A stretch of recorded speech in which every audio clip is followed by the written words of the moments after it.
And we're live.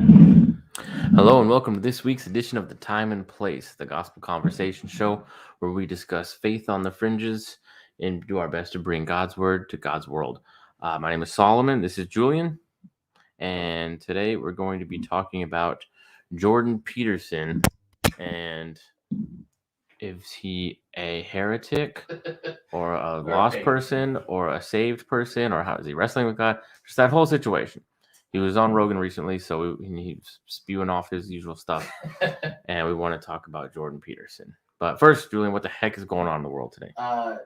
Icon of free speech, Neil Young, wrote a letter to Spotify. He wrote an open letter, published it in Rolling Stone, directed at Spotify, telling them they could either have Joe Rogan or they could have Neil Young, but they can't have both. So they had to make a choice. Man, did they make a choice? No, of course not. You know why? Because he doesn't even know his music, so he couldn't ask them to remove it anyway. But so it's just the publicity stuff. Yes, it was him saying, "I'm on the right side." Yeah, it's him saying, "Hey, look, everyone, I've done this thing that is impossible to answer." I'd be willing to bet he has a new album coming out sometime soon. Yeah. So he can't just pull it from Spotify? No, he can't because he doesn't own it. Who owns it? Whatever record company puts the stuff up. Well, how do they feel about this? I'm sure they're like, yeah, let's just lose money. Why not? Yeah, and so Spotify has to look at saying, so every Joe Rogan episode gets about 11 million views. Whereas we're paying for Neil Young. Most people don't know who Neil Young is. There was a lot of, I didn't know Neil Young was still alive. Comments on that. Yeah. Well, speaking of which, we lost old Meatloaf. Oh, yeah. And Louis Anderson. Those are two that I couldn't honestly say I knew were still alive either. But, it was sad to see Meatloaf die from Fight Club fans. Did you know him as an actor before you knew him as a singer? Oh, yeah. Yeah. I didn't even know whether like Meatloaf. I was like, who's Meatloaf? I remember in high school, one of my friends' dads was really into Meatloaf. So every time we'd be in his car, he'd have Meatloaf on. What a terrible, name. Meatloaf. Why is that your... I mean, it's not even hardcore. It's not, no. But neither are his songs, really. But he was that kind of rocker, though, right? Kinda. I mean... He was opera rock. Yeah, exactly. It was very, very... Like the video for I Will Do Anything for Love. Yeah, he's always wearing those, Shakespeare shirts and stuff. Yes. I don't get Meatloaf from any of that, though. I don't get Bad Out of Hell from any of that either. Well, that's what I'm saying. He's got a song called Bad Out of Hell, and his name's Meatloaf. Yeah. That doesn't make... I don't get the connection. Maybe he got that. Like, you can't pick your nickname. You just get stuck with it. Maybe that was just... Somebody called him Meatloaf, and it just never... He's ate a lot of meatloaf. Yeah. Start calling you Meatloaf. That's weird. Yeah. He was really good in Fight Club, too. He had that character really well. Robert Paulson. Yeah. His name is Robert Paulson. Yeah. That's all I knew him from. And then, yeah. Louis Anderson. Did you watch the Louis Anderson cartoon? Oh, yeah. Life with Louis? Yeah. Still love that show. Pepper. I don't know. That little voice. I don't know who saw him and thought, you know what? Children's cartoon.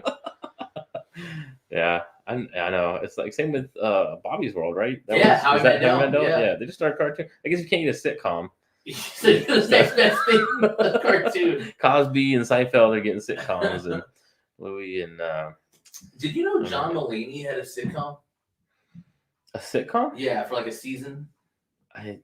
Something's appearing in my head. It was just called Mulaney. Maybe, yeah. And it was basically Seinfeld. Oh. But him. Okay. He was Jerry. He played himself? Yeah, he played himself as a stand-up comedian. Yes. Oh, it was all of that. It was just Seinfeld. Oh, that's like Louis. Yeah, basically. I always thought Louis C.K.'s show was a new version of Seinfeld. Because it was him as playing himself and sort of slightly off, characters in his life. So like Herb, same thing. Yeah, but more of a comedian being because it showed him doing stand-up too. That was the big connection, I think, with Seinfeld, is that it actually showed him doing stand-up. Right. That, like Seinfeld. Did Mulaney show you that? Yes, it literally opened with him doing stand-up, exactly like Seinfeld. There's a scene where he's wearing jeans and dad shoes and a butt. He just looks like Seinfeld. He's wearing the Seinfeld outfit. The long sleeve tucked into jeans. Yes. But he had a blazer over, so it was classy. Yeah. Oh, Mulaney's so funny. That's funny. So what was the What are you saying? The outcome? Nothing. Nothing. Yeah. Neil Young's still on Spotify. Nobody's listening. Yeah. Rogan's fine. I mean, there's a full court press on Rogan right now. Wasn't there a bunch of scientists and doctors trying to get him off scientists too? and doctors are generous. It started off as 83 doctors, was the headline. Or no, it was 100 doctors, and then it turned out to be a couple of doctors, some veterinarians, some podcast hosts, veterinarians, some nurse practitioners, veterinarians, which I guess technically are doctors. Just trying to get anybody medically affiliated in any way. If you don't like Joe Rogan, sign this. Mm-hmm. Yeah, which does nothing but bring more attention to Joe Rogan. Yeah. Well, somebody was talking about I think it was Tim Pool was saying the reason he thinks they're going so hard on podcasts now is because it's the last thing where it's not corporate and sanitized and controlled. Yeah. Like it's the only medium left where you can just be outrageous and say whatever you want and it doesn't matter. Yeah. And people are listening. Right. That's a big deal because you can always kind of do that in some form, but nobody's listening. And then now they're there. Now you have the audience. That's media now. Yeah, it's I've been thinking about this. It's kind of weird thinking about because I listen to a lot of podcasts and I feel like I'm kind of tapped into that world, of podcasts. Right. And because I don't watch the news. Right. I don't have like cable or satellite or like watch any sort of regular television programming. So I'm trying to imagine what it'd be like if you did. Like who's watching the Today Show? Just old people. People at the doctor's office. Like Good Morning America. That's the only time I see the airport. Doctor's appointment, bank. Right. Stuff like that. But it's so weird because like there's a world out there where people watch Jimmy Kimmel.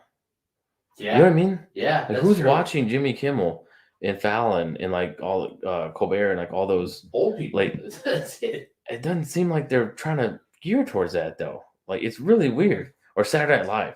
Like who's watching Pete Davidson? That's a good question. Because like you think of the realm of comedy, you think of Joe Rogan and like his crew and all the Bobby people. Lee, right, Crystal Lee, right. But and then it's like, where does Pete Davidson fit in that?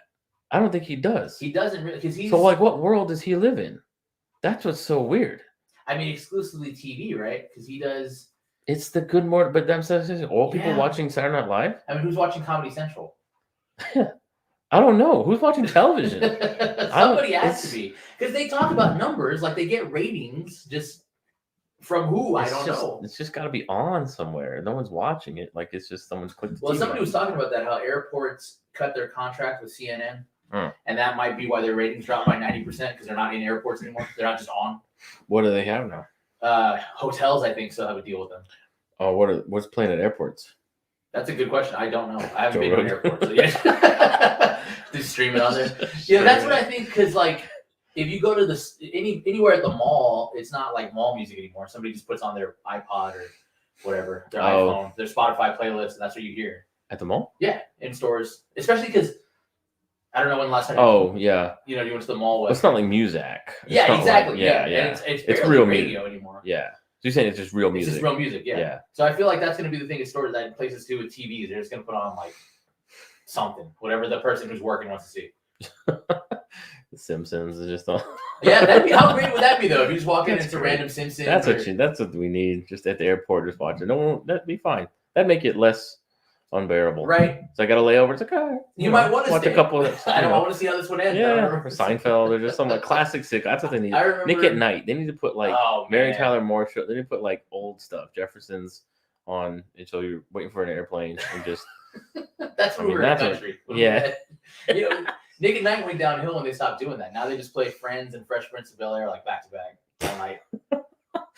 Wow. That's the oldies now. I know, but they used to have at least like a variety. Like you could watch Dick Van Dyke or Bob Newhart. Yeah. They had a whole, Brady Bunch, Happy Days. Dude, I never liked the Brady Bunch. I didn't like the Brady Bunch. I did watch a lot of Happy Days, though. I thought Happy Days was pretty good. I don't like Happy Days. I really liked Happy Days. That is just that whole like 70s stuff is just so. But it was set in the 50s. Yeah, but I don't know. It was still 70s TV. It's so awful. Like I think 70s might be the worst. Oh no, that's my favorite for television. Yeah. For television. That's my favorite time period. Like if I had to pick a decade to live in that wasn't now. Yeah. 1970s. Everybody just looks all sweaty. Don't they? You ever watch like Bonanza or Dukes of Hazzard, like or everybody's got a hanky. they're just sweating, and it's like, We oh had an man, energy crisis, Solomon. and I get that's before they figured out those big disc cover things for lighting. For the sun, and it's just sun, it's just sunlight on Little House on the Prairie. It's just sunlight blasting them, and you can feel it. I just feel like sweaty watching 70s television. They used to try to mitigate that by putting Vaseline on the camera lens. It was supposed to it was like a primitive filter. You would just like smear a layer on. That's why everything's all hazy. Yeah, exactly. Like, that's exactly why. It's Vaseline you're looking through. Oh man, yeah, that's probably the worst time for television. I hate MASH. 80s, 90s sitcoms. MASH is pretty bad. Who can watch MASH? But I just feel that way about like Full House too. Like who's watching Full House? I mean that's not. I mean that's.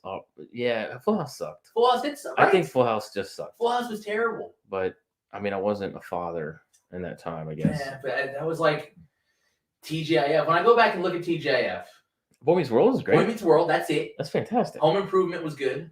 Man, I tried to watch Home Improvement. Oh, I love Home Improvement. I don't know if I didn't. Gotta give it a try. Does it resonate with you? Muscle through the first. He's just so. Yeah, jump ahead. It's that moronic dad, just like he's a complete idiot, and besides, like it's too much when he's on the show. First of all, why is he wearing a suit and tie? Because it's a TV show. It's a tool TV show. But it's a TV show. Oh my god! Nonetheless, he's with power tools. He's always rolling up his sleeves and moving the tie out of the way. Don't wear a suit and tie on a power tool That's how show. you did it back in the day. He needs to be like a jumpsuit, like a mechanic, Well, that's why Al always has. You should dress like Al. Yeah, but no, Al dresses like Al. This is Al's a straight man. I just didn't get that. That's like the old like bank teller in every TV show. They had little sleeve garters on. What was that for? That was so you wouldn't get the ink on your to keep your sleeves up. Yeah, your sleeves up. So you wouldn't get ink on your sleeves. Huh. That's interesting. Or the little clear visor. I don't know what that was for. It was like the accountant's like typing. That's like the Hunter S. Thompson visor thing. Yeah. Oh man, that's funny. It did have. I mean, Frasier was on. That was good. Oh, Frasier is probably it's goes Seinfeld then Frasier. Favorite TV shows of all time. Ooh. And then like The Wire. Were you a Friends? Were you a Friends person? I watched it and I could appreciate like its cultural relevance, I guess, with the coffee shops and the right. New York Greenwich It Village was very 90s, 2000, like super. Yeah. That more 90s. But I watch it now and I'm like, whoa, this sucks. Right. It's very like they've done that with a few shows where they take the laugh track out. Yes. And you don't know where to laugh. Yes. You're like, oh, that was the joke. Oh, okay, sorry. Yeah, because we just don't do TV like that anymore. Like what Big Bang Theory had a laugh track. That was like the last. Yeah, that major... I've seen that one where they took out the laugh track, and it's like, well, that show's not funny with the laugh track. We only say that because we worked at a comic book store. And we saw the real life version of those people. We saw all the stupid moms put pushing their head into the door. Is Sheldon here? Like, shut up. Get out. That's not how comic book people are. It's not. That's not how comic book people are. No. It isn't. Those are the worst. Like, who got comic book people right was Kevin Smith. Yes. In like Chasing Amy and like those Mallrats. Just the meanest, jerkiest gatekeepers. I hate you if you read a comic. Oh, that's read true. The wrong comic. Like that's more kind of what it's like. Super. It isn't great, but it's accurate at least. You had to have like at least for every 10 people, 3 ponytails. There's a ponytail and goatee was standard. The skullet. I want that to come back. Bald with just hair down just the back. Just little wispies and long hair. Yeah. I think people do that so that when someone's describing them, they can say, oh, Joe with the long hair. With the Not Joe who's bald. Right. With the long hair, the ponytail. And so you'll think, oh, he's not bald. I think that's why those guys do that. Bald, I have a ponytail. Yeah. I have long hair. So yeah, on the back, you've got all bald on the top. Yeah. Anyway. So I think Joe Rogan's safe on Spotify. Oh yeah, forever. Especially with what they paid him. They're not cutting him. Yeah. But it is weird to think about that world that watches normal network television. Yeah. Like CSI and like the Today Show. Anyway. That's I imagine that's who, when I go into a store and they're still wearing a mask, that's who I'm thinking. That's who watches That's Saturday what I Night picture. Live. Yeah. Maskies. Somebody wearing a mask. Yeah. An old lady with big sunglasses, or like The View. Like, who's watching these Yeah. shows? They're on. Who's watching these shows? The View. That's very much what I think of. Like, oh, I'm stuck at the doctor's office. Yeah. And they haven't changed the channel. It's on ABC still. The View is on. I don't know, man. It's like, are we weird? Are we the weird No, ones? I think don't watch television like that. No, I don't think, because I don't think anybody younger than I think we're the transition generation. Yeah. From TV to internet, and everybody younger than us doesn't even watch like TV. Yeah. They watch TikTok all later. Yeah. I mean, that's what everybody watches. Yeah. And I'm not even like really on social media, so I'm not even in that world. Right. Either. But you stream, right? Like, I stream everything and podcasts and stuff. And so I'm not like watching network TV or cable. We only have TVs for streaming. Like, we don't have cable. There's nothing. I mean, me too. And half the time, what's funny too is what I catch myself doing is putting on the TV just to have background noise. Like, I'm not even really watching it. How do you do that with streaming? I just stream something, like a season of you whatever. Have to choose something. Yeah, you just put on whatever. You have your go-tos. The Office usually. Just put it on the background. I would do that with cable, but I don't do that with. No, I think it's streaming. Like streaming is more intentional. Yeah, but if it's a season you've seen like 4 or 5 times, you know what's coming up. You're barely paying attention. Yeah, that's true. I used to do that with documentaries. I would put on, because I could listen to them and not have to watch them. So if I was going to do a big project, I'd put on a documentary. Yeah. Write it out. Yeah, I listen to a lot of podcasts just kind of for that. Maybe kind of sort of just background. Like, I'm not really listening too much. Yeah, right. But just kind of not quiet. I don't want to quiet it. Yeah. No, I don't think we're weird. I think that's the new world. Joe Rogan's the new media. He's the most prominent. And then under him is everybody else. It's just weird that all these other things can even survive. It's like someone has to be watching them. It's like when you see DVDs, you know. Yeah. Like somebody's buying DVDs. Right. Not even Blu-ray, you know. DVD or CDs. Like a CD comes out. CDs and it's like, are still out. What? That's okay. I guess. It's for people in their car, I guess. But I don't even know why you would do that. But even then, I don't know. I don't know who does that. I don't know, man. It's weird. It's like looking back at a world that you used to be kind of in. Because I remember watching, you know, being at my grandma's house and she had the Today Show on. It was just on. Right. Or like Jay Leno. You know, I remember seeing those old Conan. You know, watching late night. I was really into right. So like, I remember like kind of watching those things. But then now it's like, it's so weird to think about that world still. Well, it's just progression. Like, cable killed network. Mm-hmm. I think Adult Swim was the death of late night TV. Yeah. Because that's when I stopped watching Conan, really, was when Adult Swim was on. I hated that crap. Oh, I loved Adult Swim. It was so dumb. It was so mindless and just. It was, but not all of it. No, all of it. No, not. I loved Adult Swim. I couldn't really much stand Cartoon Network either. I was pretty big into Cartoon Network. I liked it a lot. It was so bizarre. It didn't speak to me. But everything was kind of. Do you remember? Arthur spoke to me. Arthur had heart. Yeah. Arthur was dealing with real life problems. Goosebumps. Arthur was spoke to me. Arthur was like Doug, but even less edge. Doug spoke to me. I liked Doug. I could put myself in Doug's shoes. You are Doug. But Doug's a kid. Doug's a normal person. Yeah, but it's normal. Like, I live real life. I don't want to watch it. It informs life. I don't. It's escapism. Maybe that's why I don't like science fiction either. It's just too not my world. It's like the equivalent of that I think of is the YouTube channels of people that do like their daily vlog and they just do stuff. Like, we're going to the grocery store. Come along with us. They just film that. Ooh. And I'm like, I do that. Why would I watch that? Yeah, but that's not what it is. It's I go to the grocery store and something happened like that. You know. Yeah. I go to the grocery store. Yes. You're bringing a interesting situation into the world I actually live in. But how interesting? But if you don't even start with the world I live in, then I'm not. Then but I like that better because I live here. Like, I get enough of this. Well, it's like my favorite novels and stuff are like crime noir, sort of like pulp. No, and those are like normal life. But then something crazy happens, and it's like, okay, you're at least starting where I am. Sort of, but it's the world under normal life. Because like Pulp Fiction is LA, but it's not like the LA we would see if we went to LA. We're not doing gangster stuff, and like we're not seeing the. But we've gone to diners and coffee shops, right? But we don't diner booths. Yes, that's Pulp Fiction. I've never been robbed at a diner booth. Right, but you've been to one, and that's what I'm saying. Right. So like, you go to a morning diner, and it's like, wow, what if this place got taken over? Like, wow, what if I was a hitman? What if I was, but it's in this world. You know what I mean? I guess. If you have to spend the whole time explaining the room you're in, it's like, oh my Oh, gosh, I love that I stuff. hate that I stuff. love the world building. It's just so like, especially with a novel, I just can't, like, it's a visual medium. Like, you have to see it. I like more sci-fi movies than books and because there's a stuff. lot. They don't have to set it up for you. You just see it. Movies and comics, I can do sci-fi Yes, stuff, right. but books, man, like even with the Star Wars novels where I kind of know what they all look like, I can do those only because I kind of know what even a those, Wookiee looks like. I just learned this week that there's like 6 different kinds of lightsaber combat style. Man, like why? Why? It's just sword fighting. Why do you have to? Those the fake world is like Lord of the Rings and Game of Thrones, kind of like that fake world building sort of stuff. Star Wars, Star Trek, all those things.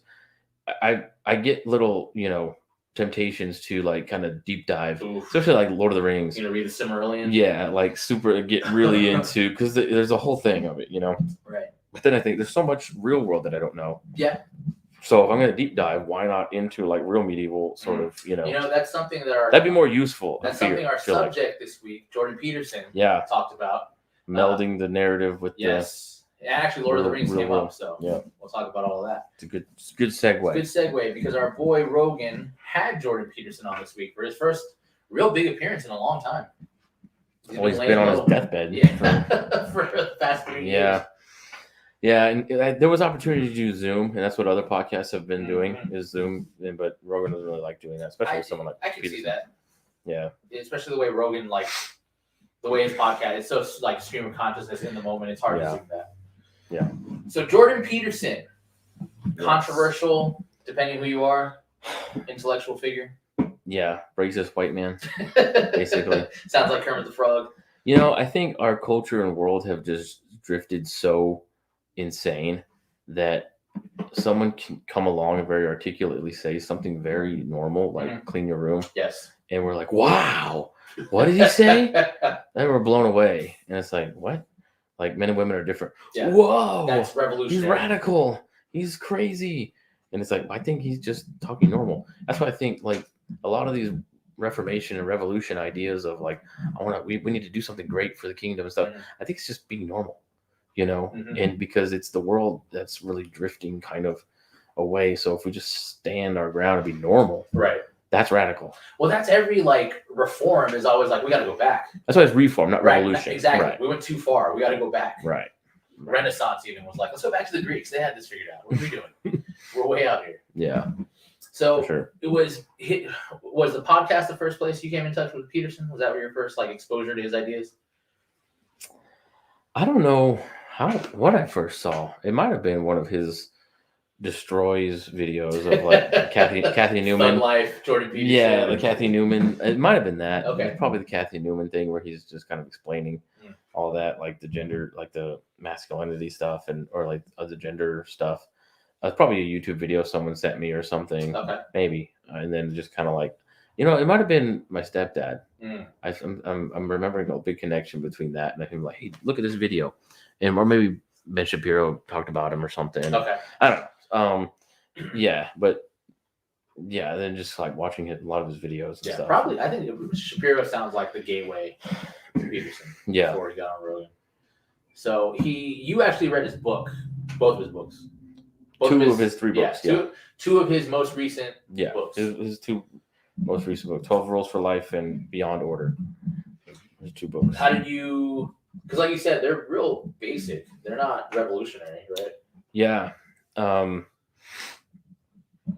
It is revolutionary. I mean, a lot of stuff he says is very counter-cultural. Like what he says about in 12 Rules, what he talks about with kids really resonated with me, because I think I just had kids, but I read it. I think that was one that I saw because I wrote down what they were just to look at them, just to like. And there was one, don't let your children do anything that makes you dislike them. Right, that was a big one. I was like, that was a big one. That's an interesting way to frame that. Yes, because a lot of people can't admit that your kids could do anything that would make you dislike them. Right, and you have to break that. You have to get over that lie, quick too. Or else you're not doing them any favors.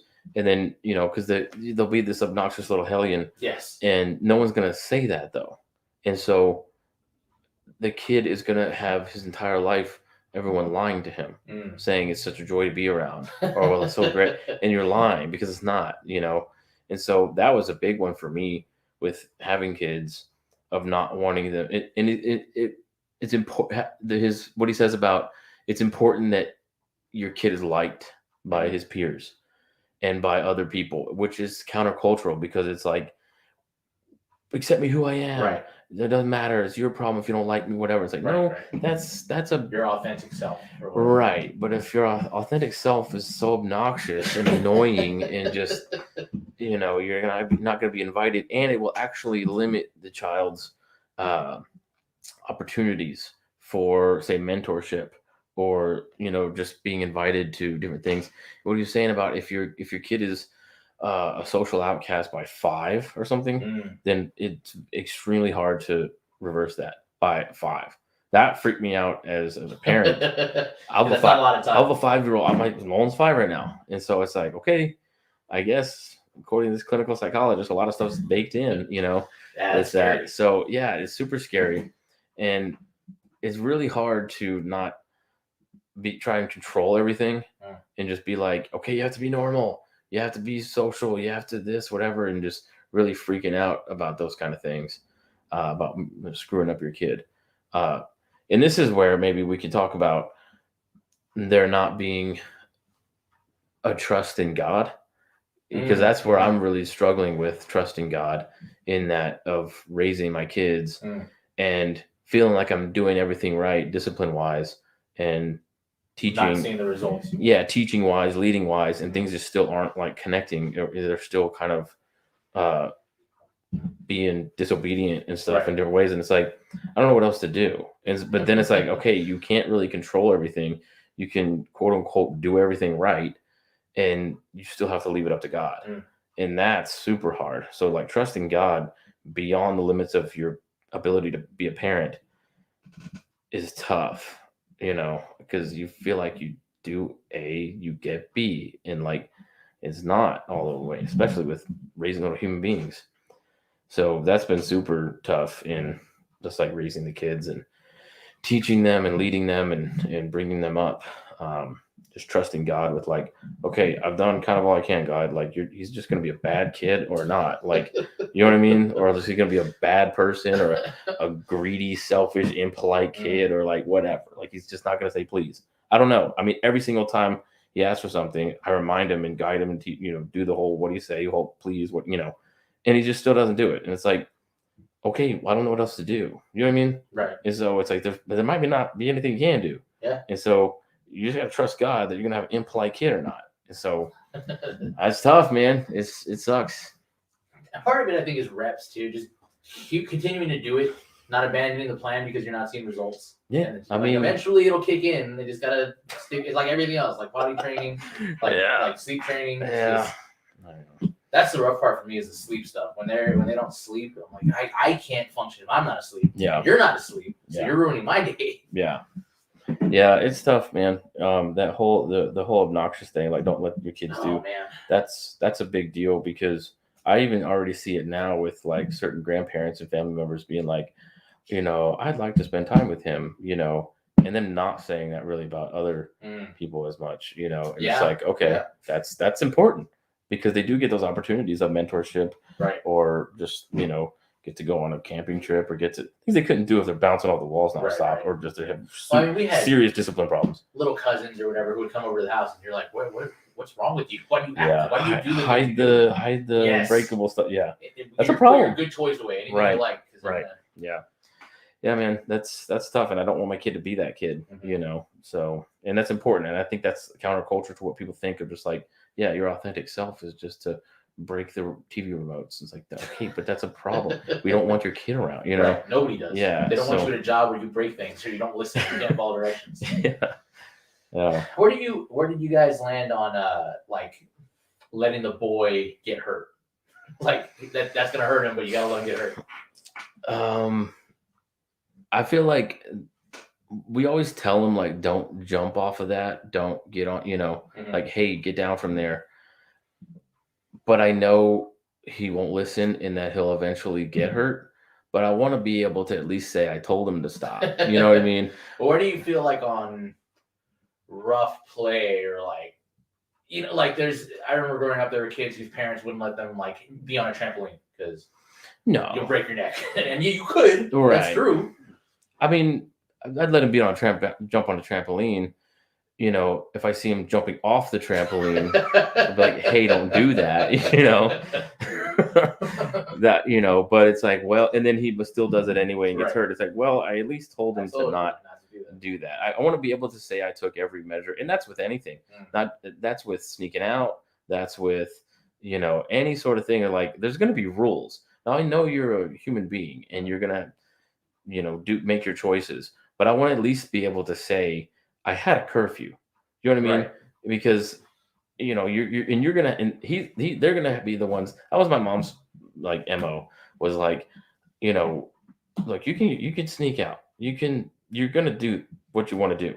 You're a human being. I'm not gonna tie you to the bed, kind of thing. But you will have a curfew. There are gonna be rules, and you can break those, but it'll be you breaking them.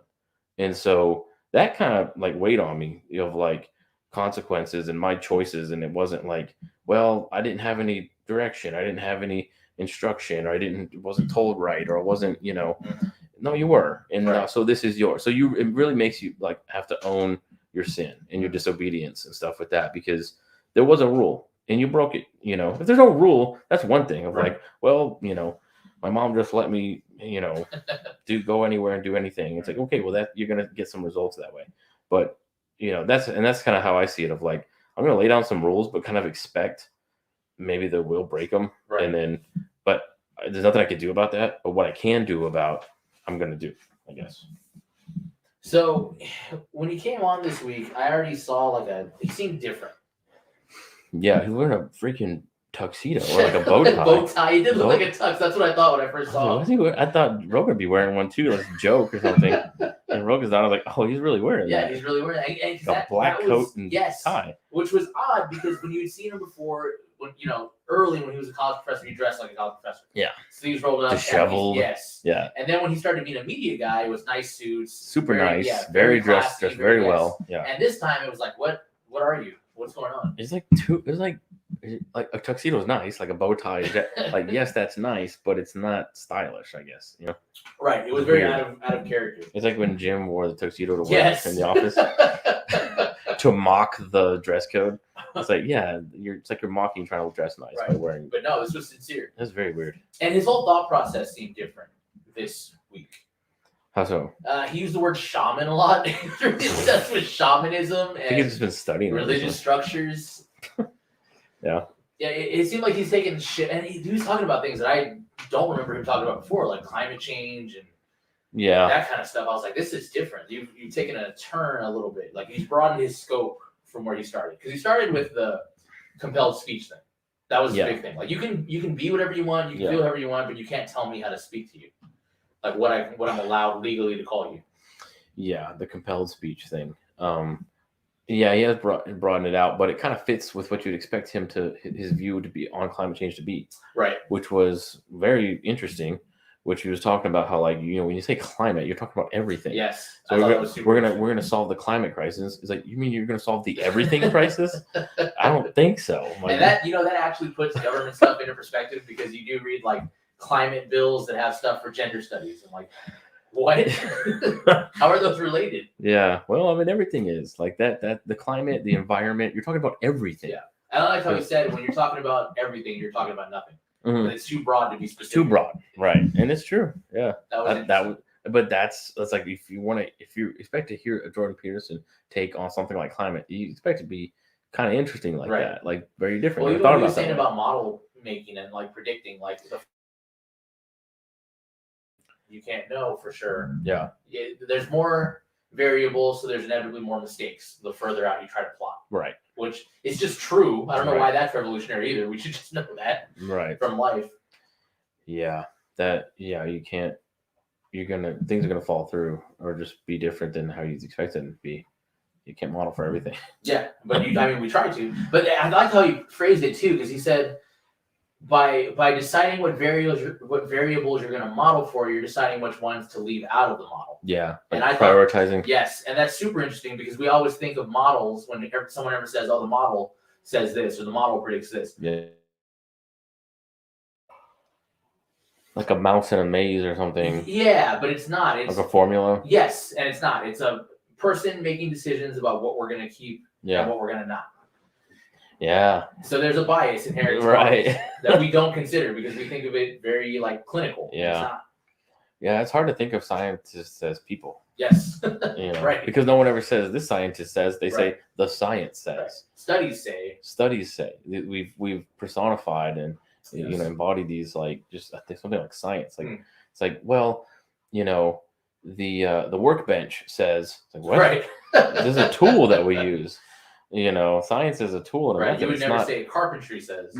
I think people might, Well, like the carpentry says you can't build a house that way or something. Like, okay, that kind of makes sense. But like, you get some creative carpenters though. You kind of figure things out. I don't know. It started to get weird or interesting, deeper, I guess, when they started to talk about. He started talking about music. Yeah. And that's oh where my god, I was so terrified that he was gonna sing. I wanted to hear the song when he was talking about the song. I didn't. I really wanted to hear. He needs to just not. I'm afraid it's gonna be like a Doug Wilson thing where he tries to write a novel. Ooh, and it just goes south. That's where that puts his whole dress into perspective. I feel like he's going into that weird, like, I'm doing everything. Like, it's just too manic. Yeah. I mean, that kind of sucks to, like, just kind of stay in your lane, But, I mean, I can't fault him for trying other things. The problem is people are going to see the other things he's trying. You got to stay in your lane. And I think you can branch out a little bit. And that's what people say about Rogan, about, like, oh, he's all over the place. Like, he's, a cage fighting commentator, and he's a comedian, and he's, a podcaster, all these things. But if he ever wrote like a 12 Rules for Life, if Joe Rogan ever wrote like a book like that, it would probably suck. And that's the thing people don't realize about Rogan is that nobody watches Joe Rogan for Joe Rogan. Right. If Joe Rogan was just by himself talking, it would not be the show. He's not Bill Burr. He couldn't carry it by himself. I mean, maybe in a comedy way, maybe like that, I don't find his stand-up if Joe Rogan is just talking about gender, issues, no one's listening to that podcast. Yes. Because he's not brilliant. Right. Yes, right. He's not like this super brilliant guy. The reason people watch Joe Rogan is because he has extremely interesting people on his show, and he asks the same dumb questions I would. He's the everyman. He's the perfect stand-in. But he gets to talk to everybody. Right. And he's fashioned this life where he gets access to all these different kind of people, comedians, all fighters, astronauts, physicists, and Jordan Peterson, like a lot of different interesting people, and people you would want to have a conversation with. Right. And also he's not afraid to ask the dumb questions. He's not afraid to say, hang on, what's that? When someone glosses over something. He's not trying to look smart. Yes. Because he really isn't. And that's what I think people don't understand is like, oh, he's a moron. It's like, yeah, I know. But he knows that. But so am I. And and he's on with some brilliant guy. And so I want to have that conversation. So by proxy, you can through Joe Rogan. That says a lot about the people who criticize him or that they think they're brilliant. Like whenever you say like, oh, that guy's an idiot. Like you just don't get so you don't get the show. You don't get why people they don't watch the show. Exactly. So I don't know. It's just very like, and so that's the thing is like Joe Rogan is not this brilliant guy that everyone's listening to. Everyone's listening to the people he interviews. That's what they're listening to, and that's what makes the show successful and good, I think. But yeah, so that's you got to stay in your lane. And Jordan Peterson writing musicals is I really very scary to me. I'll watch it. It's one of those disasters. Like I can't not watch it. It's like The Room. Like it's not good, but I gotta watch it. But if you love the guy first, you know what I mean? It's like it's different if someone just comes out with something bad. It's like, well, there goes an idiot. Well, that sucks, But if like somebody you like starts doing something else, it's like when Tony Park starts to rap.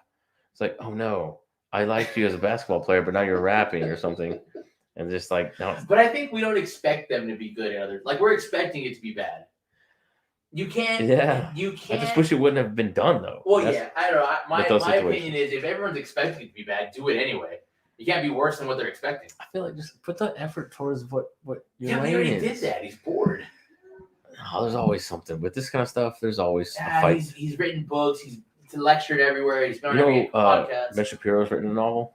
No, I did not. I think he's know written that. a couple novels. Oof. Yeah, and I'm like, I would not really want to read those. I would not want to read that either. Yeah, but that's what I mean. Like, just put your effort towards, the political thing. Well, Don't. that's them. That's them having the right idea and not the right people to do it. Like, that's them saying, we're going to influence culture. Like, cool, find somebody who's good at that, because you're not. Well, influence culture, man. When you say it, you've already ruined it. Well, yeah. And that's the whole thing. But that's how political people think, not creative people. Like, right. So, don't do it. But they can't help it. It's the vacuum. It's like, well, no one's doing it. I guess I have to.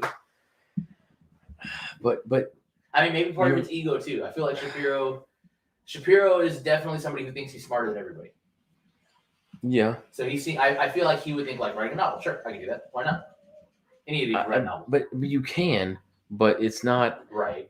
The problem is Shapiro's too interested in answers. Yes. Answers aren't interesting. You're in a story kind of way. You know what I mean? Right. I think, because now it's a sermon, and that's fine. You can have sermons, but you're not telling us an interesting story, because I think the best stories bring up questions that the story itself, the author itself, doesn't really necessarily maybe even know the answer to. They're not offering an answer. They're just asking, like, isn't this an interesting question? Right. And that doesn't say there isn't an answer, but just asking interesting questions and kind of leaving it hanging out there. And I mean, like, we already know everything he thinks. So right. we can already know exactly. what he's going to say. So the political types right. and stuff are like, okay, well, you have an answer. And the problem is they can't resist putting an answer in there. And I think that's the problem with Doug Wilson writing a novel, is that he's just going to have an answer where everything just works out for all the heroes. Solve all the problems. Yeah, all the heroes have the right answers. Because what I would say, like, the most interesting character in Ride Sally Ride is the dad. Is the girl's dad, the pastor who can't take a stand and stuff, like. Right.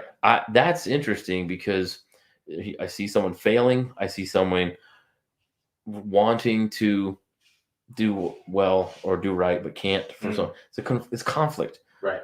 Conflicted characters are interesting to read. Yes. No one wants to read, just the perfect, like, I've got all the answers, and unless other things are going on around them, like Peter in the Bible is such an interesting character of just like, he's saying, I'll never, I'll die for you.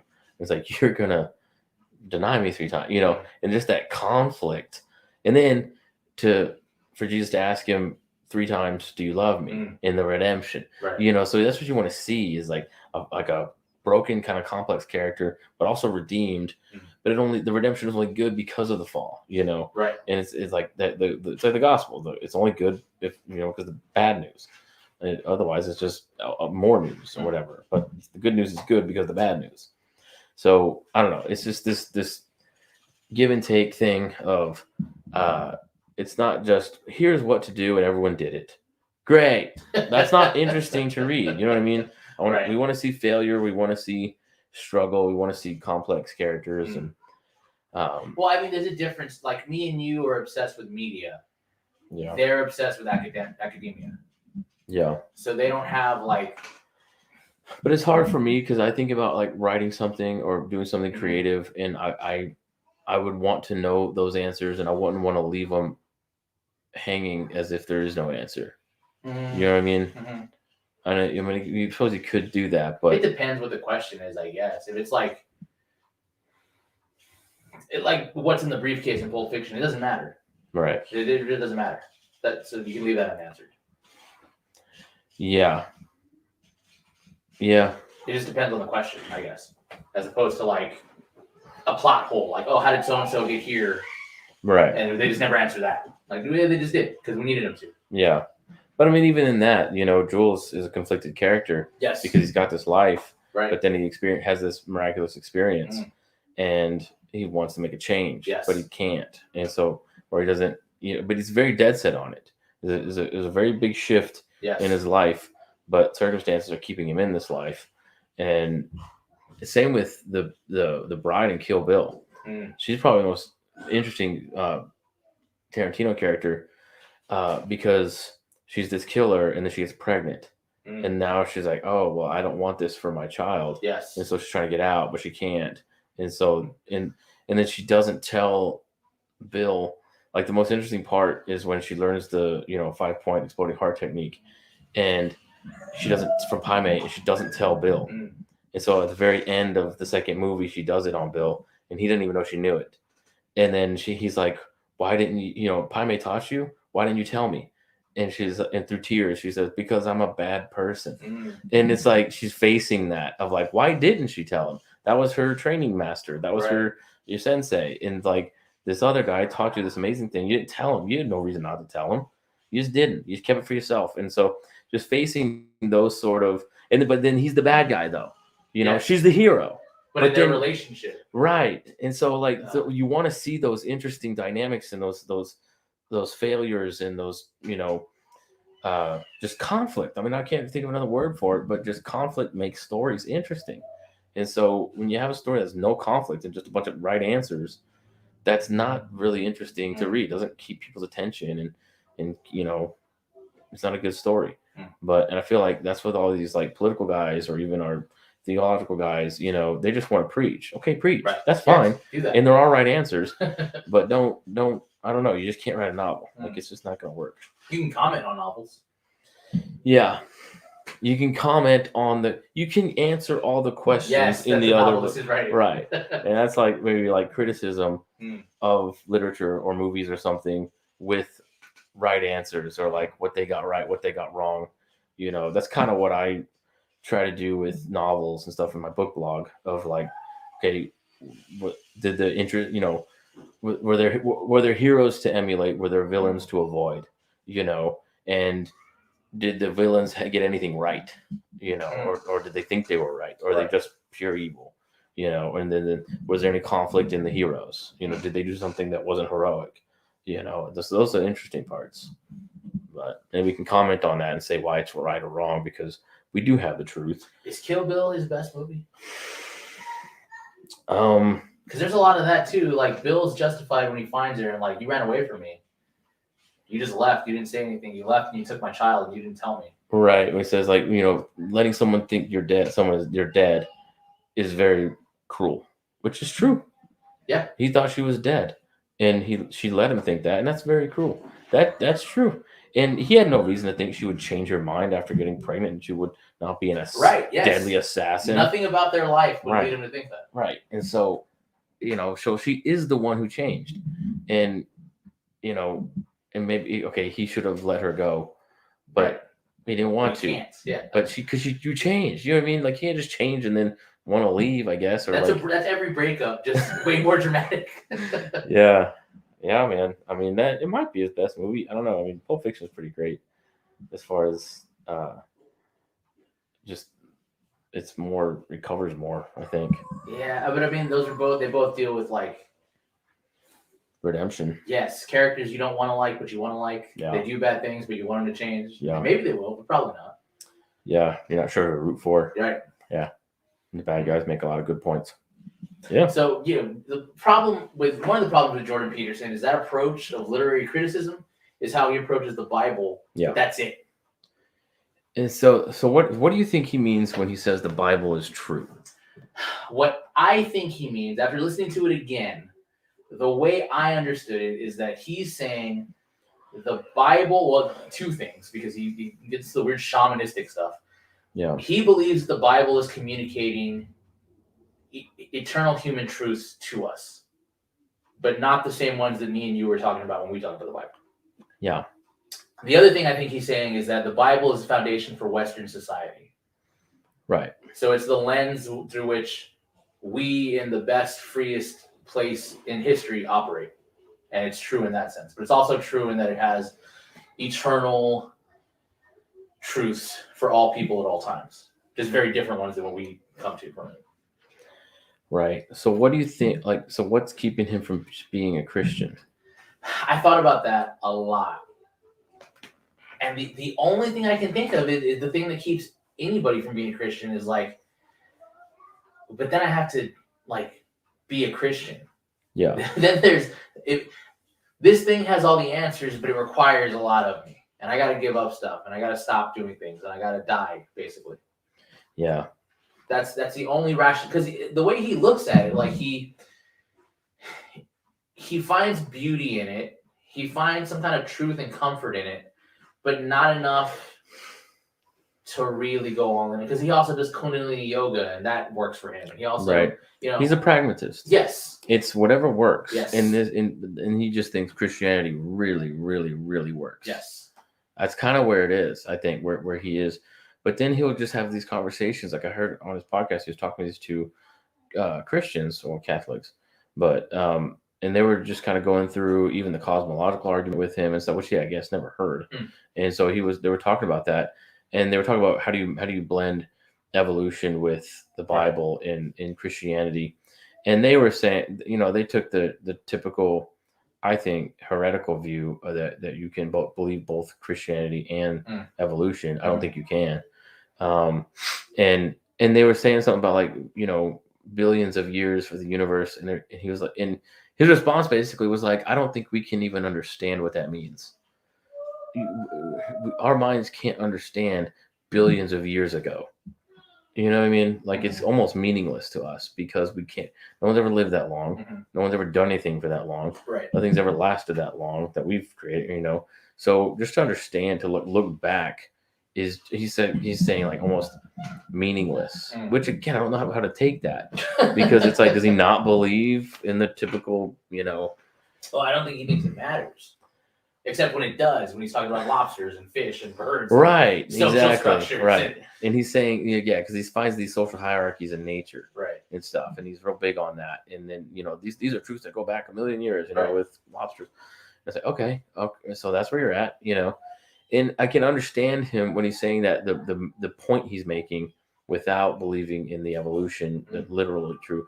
And that's the thing, is like, he believes that it's true that Jesus died for your sins and rose from the dead, but he believes it. I don't know if he believes it's literally true.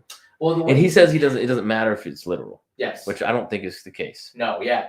But C.S. Lewis was either Christianity either matters completely or not at all, but it can't matter just a little. But here's the thing, and that's what I think people, Christians who want to believe evolution, say about the garden. It doesn't matter if it's literal. Yes. No, I think it does. Right. Because the way I see it is that the Adam and Eve and the serpent and the tree and the garden, all the Genesis story, is as real and literal as your sin. Yes. Because that's the story of how we have our sin. Right. And that's what Jesus died for. So Christianity is Jesus died for your sins. Yes. Repent, you're a sinner in need of a savior. That's the gospel, right? Right. Well, what's this sin thing? Oh, that's the tree in the garden. Right. And it's okay, well that's real. That's foundational. Sin is as real as blindness and earthquakes and death. Yes. And sin is in the garden is as real as sin. So is blindness and earthquakes and death literal, then the garden has to be as literal as sin and the effects of sin. Because that's the story of how we sin entered the world. That's either true literally or it's not. And then if Genesis has, like Tim Keller says, has the earmarks of song. Okay, does your sin have the earmarks of song, or is it really true literally? Right. You know what I mean? This stuff matters because people try to have the cake and eat it too. Yes. And I don't think you really can. You really have to. It's as real as your sin, and I think the more you start seeing people, the Christians who believe in evolution and don't believe Genesis literally, it tells you what they think about their sin. And that's, I think you see a very clear connection between how literal and real they think Genesis is and how real and literal they think their sin is. Which it's interesting to hear, especially from someone like Peterson, because he's aware and critical of like societal problems, but he seems to look at the gospel as sort of like a humanist take on overcoming the bad part of you. Like he talks about in Revelation, Jesus separating the elect from the reprobate is an analogy, I guess is the best way to put it, for dialogue for the logos. It's the truest form of the logos, separating the good idea from the bad idea, and what we should keep and what we should discard as far as thinking. Yeah. Which is like very pragmatic, I guess, but it strips away any real literal. Yeah, eternal weight. Right. So what's going to happen? Like judgment. Yes. Are you going to be judged or not? And and this is not. It's purifying. Right. Sort of. It's filtering. That's how because he called the way he was talking about things sounded very woo-woo in a lot of points, where he talked about how music is like reality, and there's harmonious structures that are layered on top of each other, and you feel good because reality is the same way. And when you're in tune with that, when you're in harmony with that, then you've reached your salvific state. And I'm like, what the hell are you talking about? Yeah, he just sees order. It's heaven in the garden is order, and hell and sin and that is chaos. Yes. And again, I agree with that, but that it doesn't stop there, right. I guess. And he calls God the ultimate conceivable good. Yes. That doesn't make any sense unless there's God. Like the word good, like you can't, God's not interchangeable like that. And he, and so that's why I think about like literal, him believing it literally. And I don't know if he ever can, because I think he's solidifying into this this pragmatic spiritualism, rather than coming to Christ. I don't think he's drifting closer to Christ and close to being a Christian. I think he's digging deeper into this pragmatic spiritualism. So I don't know, but I think he is counting the cost, like you said, of what it would mean to literally believe Christianity. And I don't think he's willing. I think instead of paying that cost or like laying that all at the feet of Jesus, he's going to just dig deeper into this humanist, pragmatic spiritualism thing that he's got going. So, I mean, the way he talked about the story of the snakes in the wilderness and the mirroring that with Christ being raised up, right? It was all facing your fears and overcoming your fear of death, or your doubt, or any of that. It was just like it was self-help, right? And self-help. Exactly. And so it's for the human, and so it's not. There's no glory to God in this, and there's no like. Yeah, and so again, I think that's where he's drifting to. He's not drifting towards becoming a Christian. I don't think. I mean, people say, "Oh, he's so close. He's so close to being a Christian," and I think he just understands Christianity in a very humanist, pragmatic way. It's another philosophy, which again isn't all wrong, isn't all incorrect. Right. Like that is true that sin and death is chaos, and God is a God of order, and all these things, like, and that God is the best ultimate good, but that only means anything because there is a God. Right. There's a literal God being. So now we understand what good means. So he's putting the cart before the horse a little bit, I think, as far as like calling God the ultimate good, and you can just interchange that with whatever you want. I don't think that's correct. Do you think? When he was talking, he mentions Timothy Leary during the interview, and it made me think of like the song "The Seeker" by the Who, and I was like, "That's him. That's him." I looked under chairs, I looked under tables. I tried to find the key to 50 million fables. That's him. Like he's just looking for answers, and whatever he finds. Do you think it will make him be less idolized by a certain segment of like conservative Christianity that's just looking for conservative heroes, for him to just put Christianity in a box with every other religion and say whatever works? Or do you think people are going to like overlook that and say, well, he's still kind of right? I mean, yeah, like, do you think he will? Like, what do you think this interview will be the beginning of his like fall from grace with right-wing Christian nationalism, or whatever we want to call it? No. I mean, I feel like I take him a little less seriously. I think it's where he always was. Yes, but I didn't see that before. Like I think I did. When he starts talking about shamans, I was like, what? Yeah. What? Yeah. I mean, he'll go there. I mean, that wasn't that surprising to me. Did you feel like you saw that coming, or I think he takes it all. Like whatever you got, I maybe it's just me, but I always pictured pragmatic people as not. When you talk about shamanism, they're like, well, that's stupid.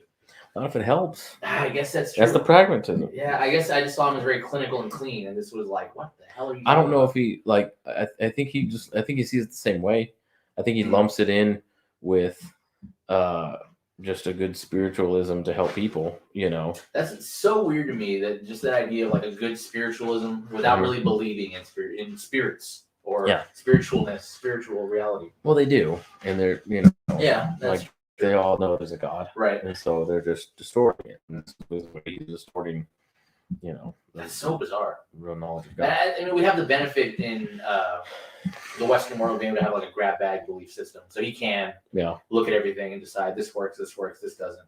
Yeah, I mean, it's kind of like with Tom Holland with Dominion, where he's talking about Christianity is the basis for all Western thinking, and it's true, and for Eastern, at least what they claim to believe, of like human rights and all those things, the Christianity being the basis for the idea of being made in the image of God being the basis for human rights, which the whole world, even the godless Eastern countries, would at least say that they're that's the right thing to say in the world. They'll do it, but they say it's the People's Republic of China. No, it's not. Not a republic at all. It's fascism. So but they'll at least proclaim that. They know what the right words to say. They don't do it, but they at least know the right words to say. And all of that kind of being in our thinking. Like Tom Holland says, if we're all fish in a bowl, we're swimming in Christian waters. It's just so permeated. He likens it to radiation. It's just been radiating in the world, and it's just seeped into all of our thinking of right and wrong and democracy and human rights and everything, which is true. Yes, I believe that's true. It gets distorted.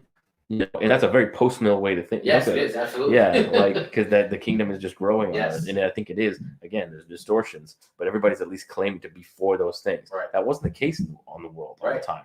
It really was might makes right, and they're proud to say it, and all those things. But Christ really did change the world in all those ways. I think people don't think about the fact that, like, if you talk to somebody in the 1700s, 1600s, human rights, like, what are you talking about? Yeah. I own that guy. He doesn't have any rights. Yeah, and a lot of people attribute it to the Enlightenment, but he said but Tom Holland calls the Enlightenment a Christian endeavor, which is true. And so like just the idea even of science and reason and logic and thinking logically and rationally is a Christian way to go about it. I mean, it's logos, like that is Christ, like but it gets distorted and it gets aimed to the glorification of humans, sure, but they're on the right kind of wavelength, I guess, which is a Christian one. But it's not a saving knowledge. Yes, it's I mean, it's like the Christian waters. The tide of Christianity raises all boats. Yeah. At the same time. What I'm afraid of is that a lot of people think as Christian as Jordan Peterson does and think they're Christians, because there's this thing of mental ascension where you've understood that Christianity is the way for humans, but that's not Christianity. That's not the gospel. To subscribe to Christian thinking and philosophy and logic and reason to Christian lifestyle and understanding is not to be a Christian. Right.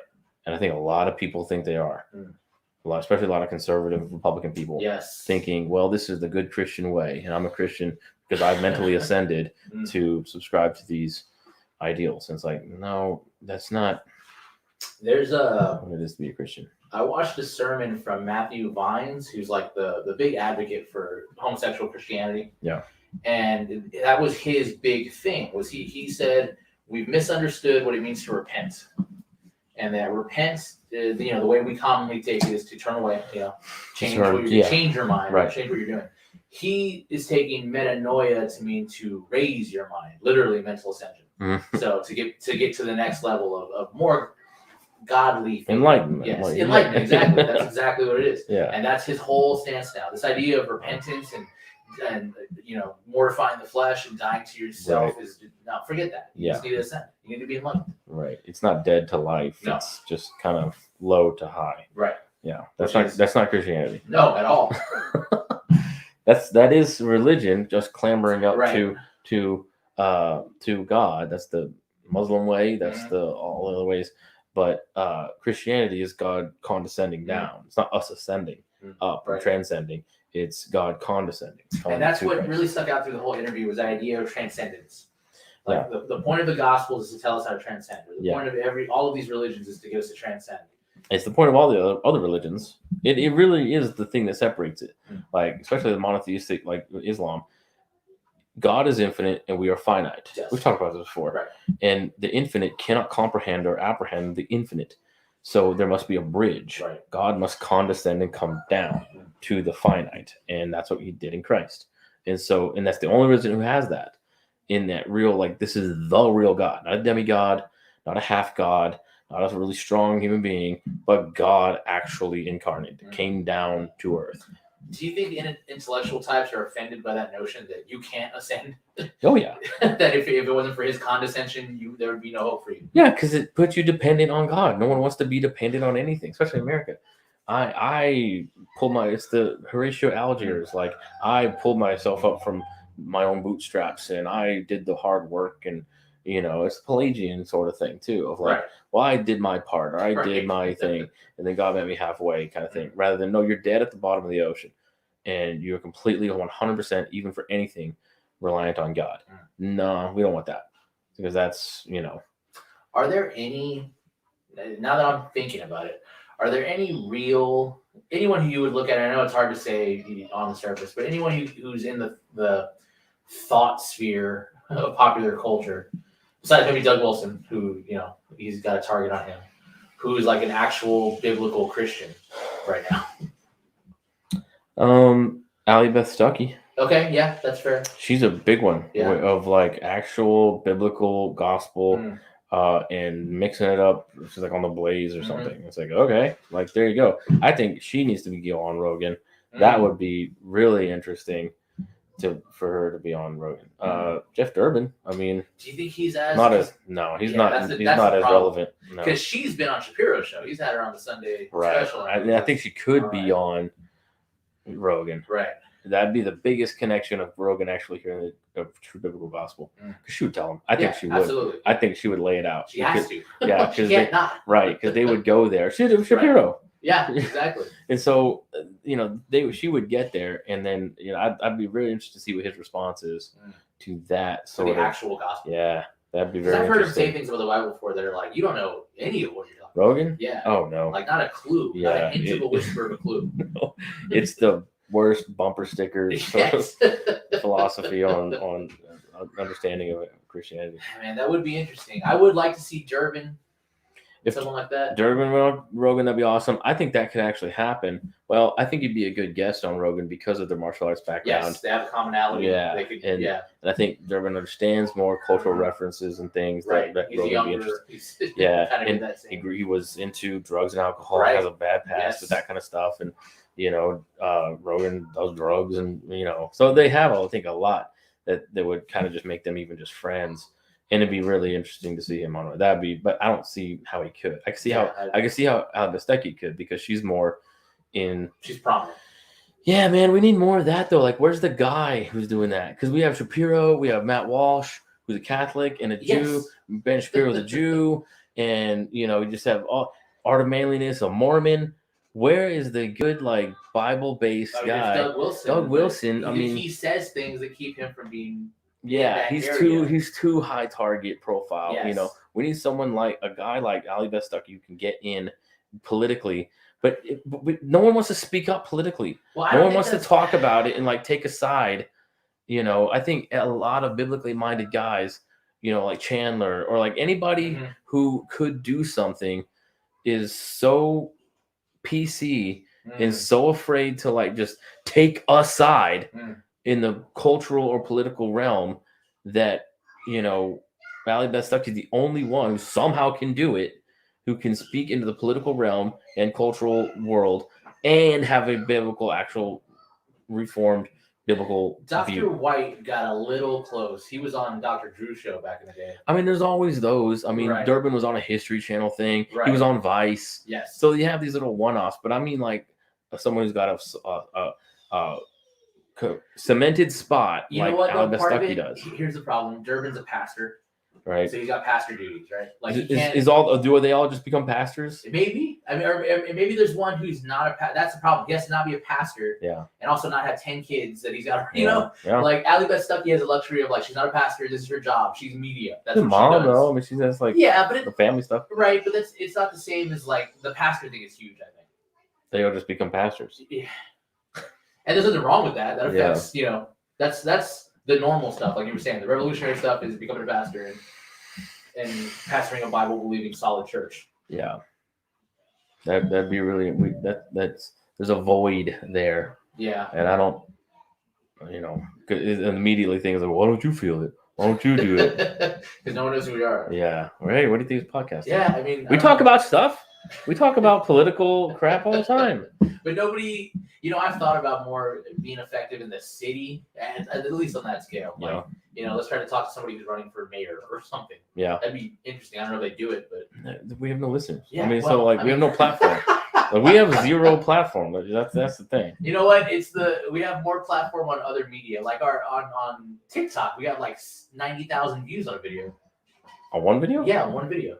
How many? Do you have followers on that? I could look it up right now and tell you. Give me a second. Is that how it works? Like you have followers? Like subscribers? Kind of. I mean, it's more like it's like Instagram. Yeah.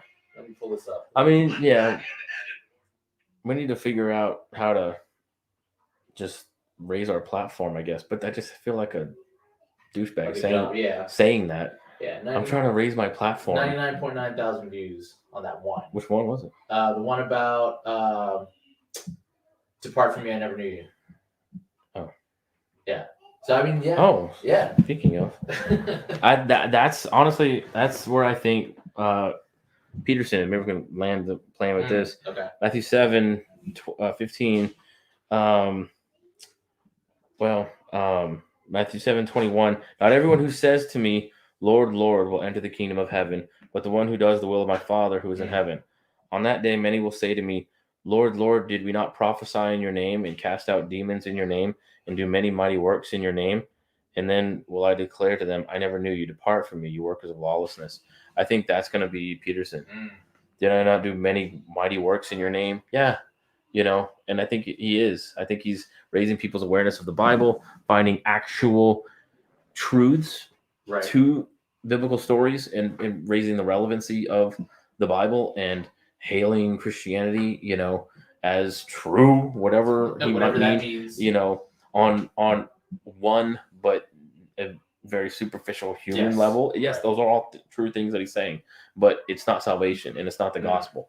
And I think that is what's going to happen is they say, we're not prophesying your name. I think a lot of Jordan Peterson's predictions on where the world is going comes from his Christian, influence, right?